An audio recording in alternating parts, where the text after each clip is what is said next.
Light the fuse. This tape will self-destruct in 5 seconds.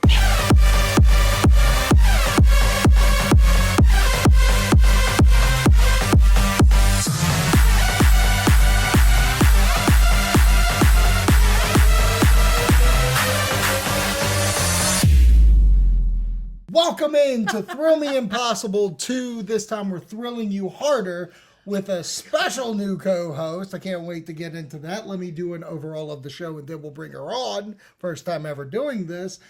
This is going to be the journey for my said co-host, reliving the Mission Impossible movies, reinventing for the first time. So much so, usually when we do rewatches with her, I have to show the trailer just so she remembers what she's talking about. And we're going to get into that today with Thrill Me Impossible 2, Thrill You Harder. And my co-host for this entire event series, till the lead up of Mission Impossible Final Reckoning, is the one, the only, the bomb snipping snapper herself, Brooke. That's me. That's her. Light the fuse. All right, so. There it is, fuse lit. What the fuck is this? It's Brooke. No. That looks... And when you do that, it reminds me of Joey from Friends. If you know what I'm doing, write it in the comments. If you know what I'm talking about, write it in the comments. Will they get a prize? Sure. Thank you for being a subscribed follower of this podcast on Spotify or Apple. If you're not, please do so. You can watch the video on Spotify. You can comment. You can engage with us there. On Apple, leave a review, 5-star rating. On YouTube, if this is your jam. Thank you for being a part of the Thrill Me Retro channel. It's the new one. It's the new way of saying it. And we're also still on Facebook. Thrill Me is up there where all our shows, Death Curse, Review It Rob, Metal Groove, all those shows are up there. So thank you. Let's get into this. This is Thrill Me Impossible, Mission Impossible 1. Mm-hmm. Now, would you like to watch the trailer first, or do you want to actually tell me any kind of memories of Mission Impossible before said I? And before said I being in a relationship with me. Oh,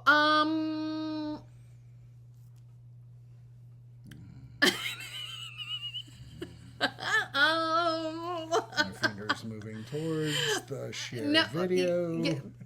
Okay, so we'll do that. The video, yeah. No, I'm more so just because, I don't remember. No shit. Hey. All right. No, it's just put like... on your headphones. Okay, it's just on the realm of... I feel you. I ain't mad at you. Hey. I don't think I watched a lot of it.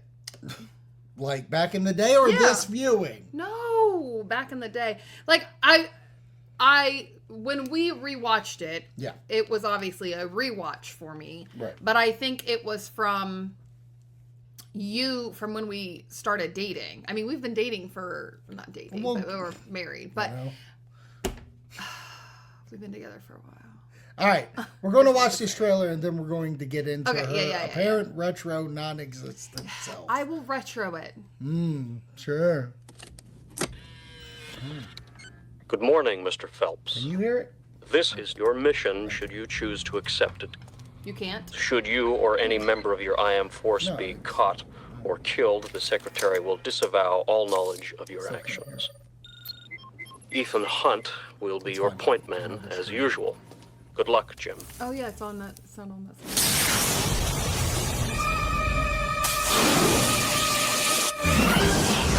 Simple game. Is he serious?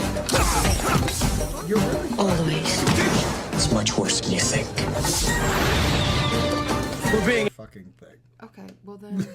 No, not from the beginning. No, I know. I'm going to readjust. Is it plugged in like mine? No. That's why. There we go. All right. Thank you.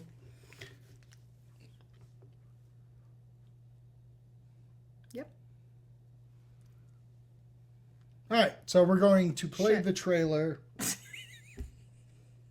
All right. Let's play this trailer in 3, 2.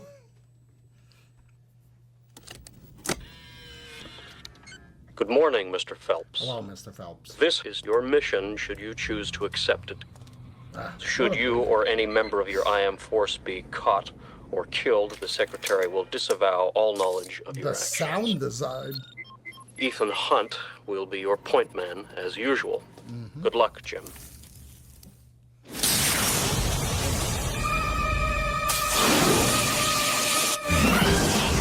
Simple game. Simple.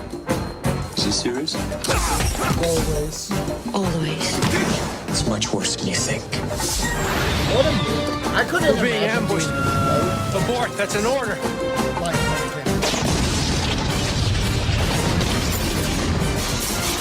They knew we were coming.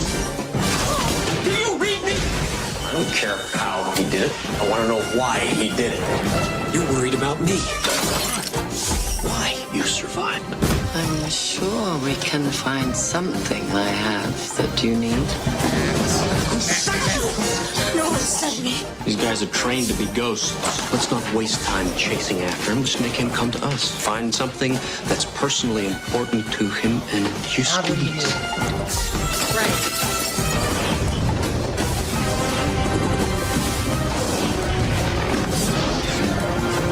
This whole operation was a decoy. I can understand you're very upset. You've never seen me very upset. This tape will self-destruct in 5 seconds. What a trailer. What a trailer. So close. Huh? So close. Very close. Very close. There you go.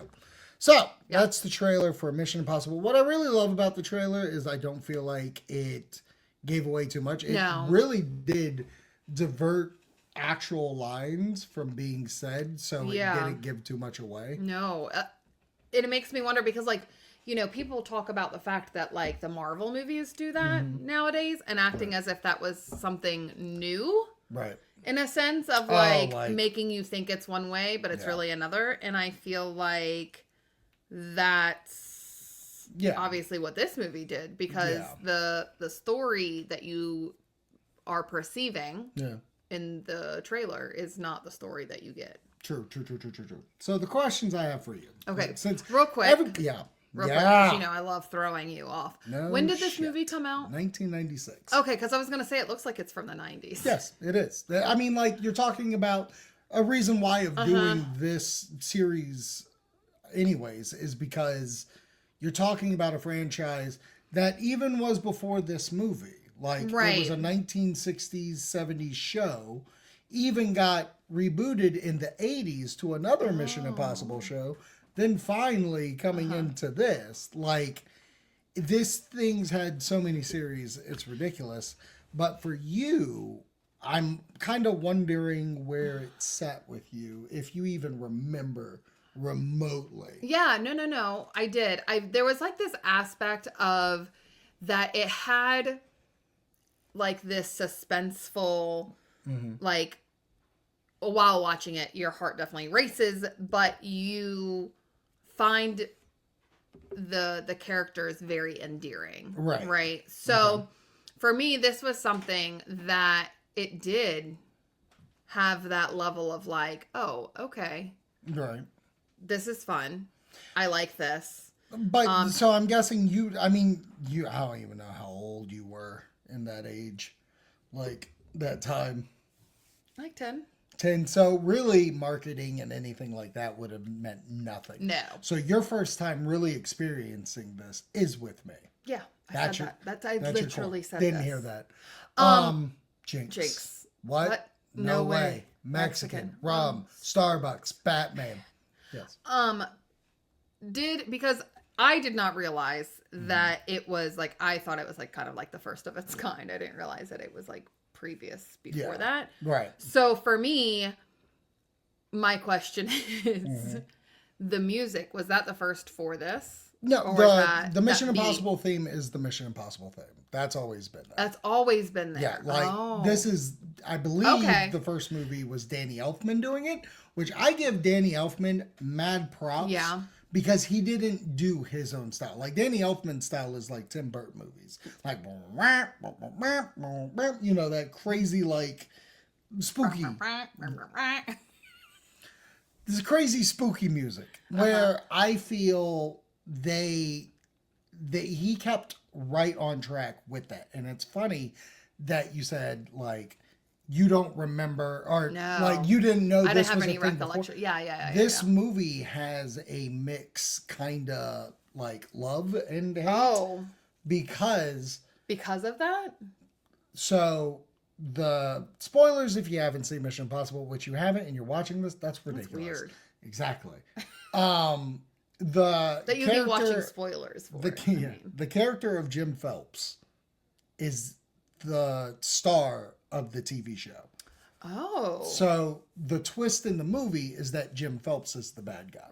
Right. So for him to... Ethan's character is a brand new character. That's never been in a TV show. Okay. So the fact that he's kind of created his own like James Bond throughout well, that's what the I was last going 35 to. years. That's what I was going to say. Like my 30 years. My connection essentially would have been like James Bond esque movie, right? And I felt like that's what would have been more of the problematic in that sense. So I believe, and I have no like that's not the show. I don't have the facts here, but during this time is when GoldenEye came out, which was a rebooted James Bond franchise. Okay. And I'm sure when they announced it, the way the Broccoli family loves to do their James Bond is like they do an announcement, they say who are the partners of the movies. They do. So I think during that time, Tom Cruise and his partner at the time, film partner, Wagner, Paula Wagner, I believe. I bet they bought the rights to Mission Impossible when James Bond got announced and then put it into action because 1 year previous is when GoldenEye comes out. So you're talking 2 years prep. And if he bought the rights for this, I think this was Tom Cruise being like, I think spy things are going to be big again. Got it. And in a way, I think he was right specifically because of James Bond. Yeah. And like other movies like Enemy of the State came out. I think there was... Spy Kids. Oh, shit. And right now I'm doing that Spy Kid glass thing. Wow. Remember when she said she was 10 watching this? Whoa. Ah, you just fucking put goosebumps through me. Oh when did that come out? I want to say 2002. I want to say 2002. God damn it. 2001. Oh, he was off by a year. 2002 is Spy Kids Dose. This time it's thrilling. So I know you have watched this when we got together because I'm sure, well, I mean, we've gone to a Mission Impossible movie together, which we'll get to when we get to that movie. We'll get there. But I do feel like once you were with me, I was like, hey, I love doing my lead I may have watched some of it before. Like, I know that I knew Mission Impossible before you. Okay. Like, it wasn't like you brought Tom Cruise and Mission Impossible to my life. I brought them to everybody's life. Listen. Listen. But no, I do feel like I have some, recollection, some concept. Right. I'm sure I would have watched. Okay. I'm sure I would have watched. I'm sure because you would have on TV if your parents had it on at some point. I'm sure it was on something. Yeah. So let's talk about this view. Okay. You've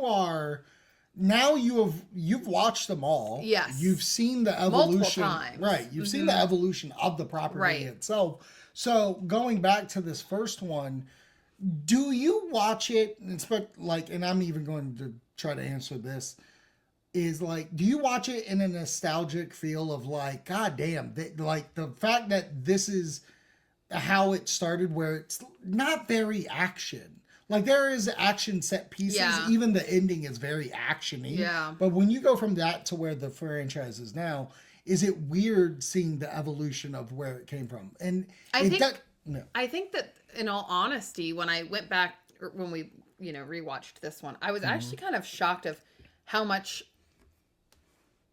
I feel like in that time period, right, Mm-hmm. it was almost ahead of its time in a sense of where it's going to lead to. Right. Because I do feel like a lot of the things that they're doing now, while it might be more intense or cabins, but you know, that was just for you. Just for me. But it might be more, you know, Grounded. it still all comes from that first original movie, like with the masks, the, you know, the spy aspect of it, which I think was really cool because I was literally like, oh wow, like they were doing a lot of this all along. Right. It's just.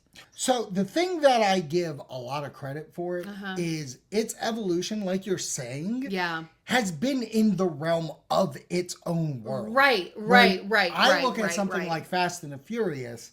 The first movie is about stealing DVD players off a truck. And where it's at now. And they are going to fucking superheroes. space. Right. Where, if you look at the character from Ethan in 1 to Ethan now, everything that he is doing is the same Ethan. Yes. It's yes. never, especially with him doing his own stunts later on. I even feel like from the first movie to now, and again, we can continue to get into this as we go along, but I feel like his moral compass is still the same. Yeah. It's still what is right. He still cares about his people. He still has, like I said, that moral compass of like, this is what I'm doing. This is what my focus is, regardless of what is going on around him or what seems like the easy way out or like, well, this is what I'm telling you to do because this is what you should do.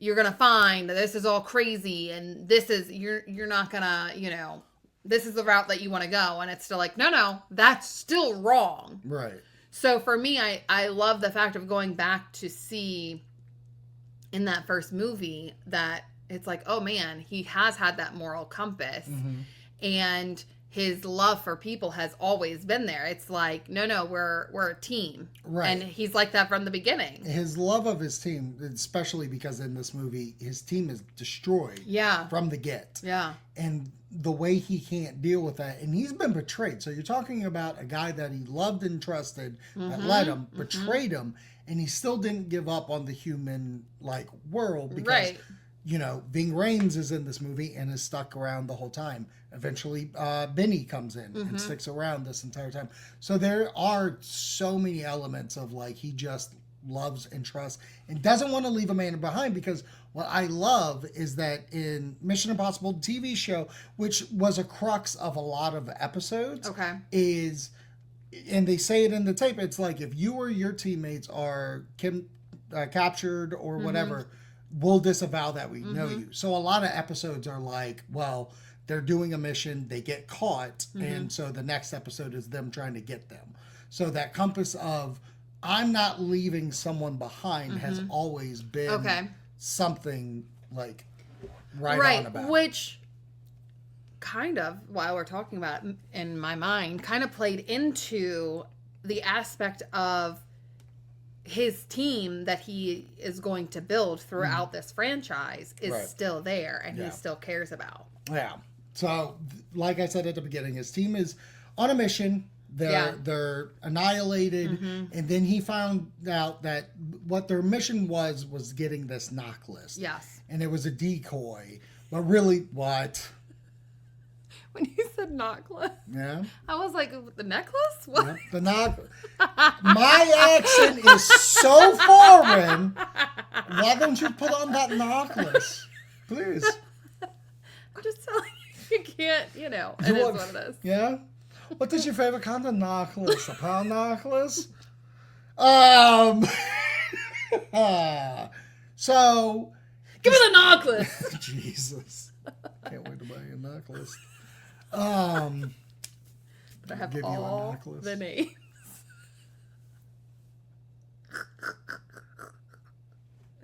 So, his team's down. There is a list of agents' names that are connected to the real agents' names. So he needs to get this list of names because he found out that he was betrayed or somebody within IMF is doing it. And they do a really good job. So Brian De Palma... Not necessarily telling you. Like, you're kind of figuring it out with him. Yes. Brian De Palma did... and that's what impresses me about it. This is more thriller than action. Right. Because you don't know who to trust. That suspense is there. Like, for me, I feel like this gives you that heart race through some things, but it's not the heart race of, like, scary heart race. It's like, what's going to happen next? Yeah, what's going to happen next? Don't even... Is that knock list going to fall it's off? It's going nass. Of just what's going on, and but that's how he is feeling too. Right. Like, you are with him. You are teammates. Yes, we are. We're part of the IMF team. I get what you're saying because when they go to Langley to get that knock list, he has to hang there, and that's the impressive stunt of this movie is the fact that he is like flat as a board. Was he doing his... I'm assuming, yes. Was he doing his... Like, stunts? I'm a crazy stunt guy? No. This is his first, like, I think he said, I want to do this. His first, like, what the fuck, Tom Cruise, what are you doing? Doesn't come till Mission Impossible 2. Okay. So that's that the was first his time own you were stunt? like, okay. Yeah, of him like, doing that. Okay. Yeah. Which isn't, like, crazy, but I mean, kind of, when you think about... I'm not doing it. I don't know how to do it. Right, but I'm saying when you think about what actors and actresses like, he had to train. He had to train. Like, they had to be like, look, we're engaging your core, and you're going to have to lay stiff as a board. So let's see how we can do this. I love that. I love majority of the movie, and it's when he, like, Phelps comes back. Yeah. Because he's really not dead during the annihilation. And Tom Cruise is seeing all these bad things happening through the eyes of Jim's doing it. So he solves it before we even get to the final, like... What I don't like is that we know. At that point, I know Ethan has solved it. The audience should know Ethan has solved it. So when they still kind of portray... Like... Who is it, Jim? Is it not? I don't like that because it is obvious. It's obvious that it is. I just think that's a... I don't know if I caught on. That's fine. That's fine. But I love the action scene because Luther's good. We find out that Jim's wife was on Jim's side, and like this whole thing was to get Ethan killed. Right. But and I think that's to me goes back to the fact that he has that moral compass. Right. Well, and that's the thing. And I think that what the movie was kind of playing off of is Jim has done the job so long. So in our eyes, we have to look at it as Jim was a part of that Mission Impossible series. He's been doing this for years, and he's getting no money, so I'm finally turning. You're right. And I think this is that start of what you're saying. The moral compass of Ethan Hunt is what we need. Yeah. And I think as a first movie in a series that I think they were trying... What an interesting series from the get. So here's what I will also say with this is that there's a lot of... When you think of like series, right? In that first movie, there's so many that people don't go back to watch that first one. Because it's like they, they finally caught on to the rhythm. And that first movie is so far off that sometimes it's a struggle to get through in order to get, to start the series. Right. But for me, rewatching that first one, it's not like a wolf. We gotta get through the first one. So for me, I think that it very much still like, what is it called? What's that called when it's like you hold a light or withstand what holds a candle?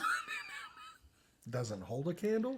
No, like it's still like another way to say that it like withstands the test of time, but it's not that saying. It's another saying like that. If you know that, comment. Let us know what the saying that she's thinking because I have no earthly fucking idea.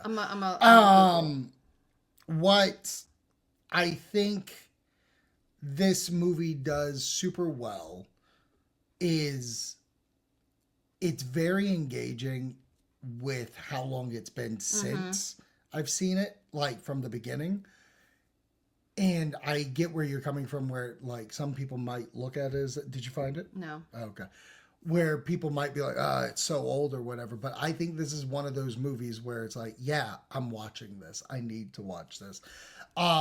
The core memories for this, for me, and I've said it on the show before. Well, I was going to say, like, you love these movies. Oh my God. I mean, I saw this one in theater. Did you, after this movie, were you ever like pretend play that you were? Oh, $1 million. Yeah. Did they sell toys for this? Yes, they did. Actually, what's kind Or of... were there spy kits that was like Mission Impossible? It's like that commercial. Who are you? I'm not your father. I don't love you. You're not mine. Oh, that's great. Like that commercial. Oh, okay. But I will say this, and I have it on N64. Yeah? I bought it. We've been together since I bought it.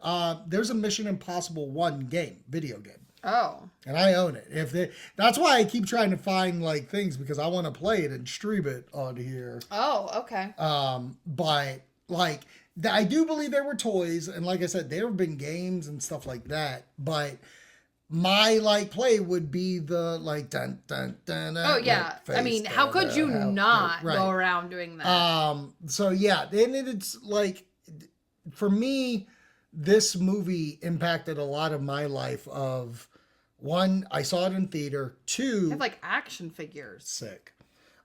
This was the first movie I bought. Okay. Oh wow. I bought on VHS, which then in turn, part 2 of Mission Impossible is the first Blu-ray I ever bought. In turn, I'm sorry. Did I say 2? No, I'm sorry. No. I was gonna say that doesn't. VHS. Hold on. Shush. VHS. First VHS I bought was DVD. Mission Impossible. DVD was Mission Impossible 2. My first Blu-ray was Mission Impossible 3. And then once I got to 4K, Mission Impossible Fallout was one of my first. Show the world. You're yawning about your man talking. Show the world. You could not do that. I did it. It happened. No. So this movie is strict core memory unlocked for me. Oh, yeah. No, I got This that. made me love Tom Cruise oh so much. So I love it. I think this movie's a fun watch. You should watch it. It's when we get to this next one that's going to be a fucking chore for me. And it used to not be. So I can't wait to talk about it and see if maybe it does a little flip skabrooski. What are you doing? Oh, there was a lot of information about it that I tell me didn't about your know. information. Okay, well, because I was trying to look up toys, and then it gave me just information about the first one that came out. Yeah. It was the first film to be released into over 3,000 theaters. Oh, wow. That's fun. And broke the record for a film opening on Wednesday with 11.8 million. That's a good number on a Wednesday. Which beat Terminator 2.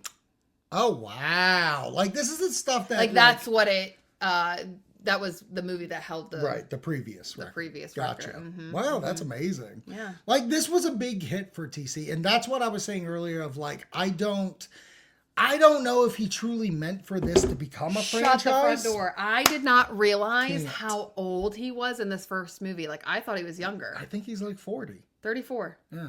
Yeah. Yeah, he's young. Yeah. But then he becomes old. Then he becomes old and he's still doing fucking going. Still going. Till final reckoning. I don't like this movie. For me is just it hits a place in my time where I can just weirdly, when I watch it, I remember how things were. No, I get that. Time, if that makes sense. No, I get that. Like, I'm brought back to like tacos costing 49 cents. But it is crazy. I mean, in a world where, TikTok's getting banned, and you go back to that time of like, that was the start of a lot of technology. Yeah. Oh, you know what I'm that's saying? The wildest part about it. And so, like, the internet. thinking about it from that point to this point, and you feel like it should be and like an exuberant amount of time, and it's really not to see like how far we've come in such a short amount of time with things. So, but I love the way that everything is used. It does seem very technology forward. Like it's mind-boggling to me. Now, I will say, obviously, you can tell the difference of, you know, how crisp things look now in comparison when you're looking back on that movie. For sure. But I will say it did make me think it was something that we had kind of talked about, because obviously the new one is coming out, of like, what will this box set look like? Oh my I honestly don't know if it'll be fancy enough, because there's only one thing I can think of that would make it fancy. If it was something like that Phase 1 box set of a briefcase. Mm-hmm. But I don't even think, I don't think that they really do a lot of that stuff anymore. What are you talking about? My Ghostbuster one. My Picard one. These are two that just came out in the last 3 years. I know, but like the Picard one, it's not like it came like in a ship. No, you're right. But I'm talking. That's what I'm saying. Okay. Like that's what I'm not saying that there wouldn't be a box set. I literally am the one who initiated that. But what I'm saying is to, like, when I think about Halloween and things like that, of what that looks like, I feel like they're going more of that level of box set with things in it, which I think would be very cool. Like, give me a file and things like that. Well, that's what I was going to get to. Oh, okay. So the reason why I brought up the briefcase, it'd be funny if they brought a briefcase, which would be MIF. Yeah. Mission Impossible. No, IMF Force. So fucking, if it opens and it has like, oh, this is how you make a mask. Like, you can't really make a mask, but it's like that placement. Yeah. Because in part 4, there's a briefcase. That, like, because you've got to put like batteries in it or whatever, and then the tape. Yeah, that's what I was gonna say. God bless it. Let me say it. Ow. Say it again. After you cry from stomping your head. No, that it like does the tape and then it like smokes. Like, what if it opened up? Oh my God, the smoke would be bitching. Right? If it opens and you can press play and it's like, "Good morning, Mr. Hunt." Yeah. And that's all it says, and like, or watch all the Blu-rays. Who gives a shit? But eventually it does like a. Yeah. That would be fucking great. Right. I like and the like idea you wouldn't of need file. anything, which is crazy, because you don't need none of the stuff like blows up, right? No. It just does the little. It could be just the sound. Yes, and it could be. It doesn't even have to have like actual smoke. It could just be the sound, which would be fun. I would like an Ethan Hunt file and like listing all these missions. Yes, of what very he's done. Cool. And even also like some a Benny. I was gonna say that would be fun. Bing Rames. You do those kind of things. You can just like the things I'm saying, like just tags from all the movies. Okay, so that's okay. So I've just since we're gonna do all these movies, this is going to be something reoccurring. This is what we're reoccurring. Yes, what from this movie. Yes, I love it. Of what from this movie would you want in the box set? A part of me would say the knife. Oh, that is so good. Ultimately, the chewing gum. Has to be the chewing gum. Red light, green light. Has to be. Oh my God. Yeah, goosebumps. I can't top that. And maybe glasses. That's before you said chewing gum, I thought glasses because they were so prominent. Yeah. Exactly. But then you said the chewing gum, which is so simple and would be easy, but so effective for like this movie. Right. So you might not get you could shards of glass to throw on the ground. The kids love this one. I hear you coming. Yeah, exactly. No, I love all that. Yeah. That's fun. That is fun. That's fun. And maybe a disc, like an old school computer drive disc. The floppy disc with the blood and says knock list. But it's drawn knock list. All right, so that's our thought. What else do you think about this movie? What stood out for you? What stood out? What would you want in this amazing set that could be coming our way with all 4K movies that I'm going to buy? Absolutely! Maybe. Make sure you're subscribed to the channel. I love that you went with that because you messed up, and so you were rolling. Yeah. I had to go through it. They see me.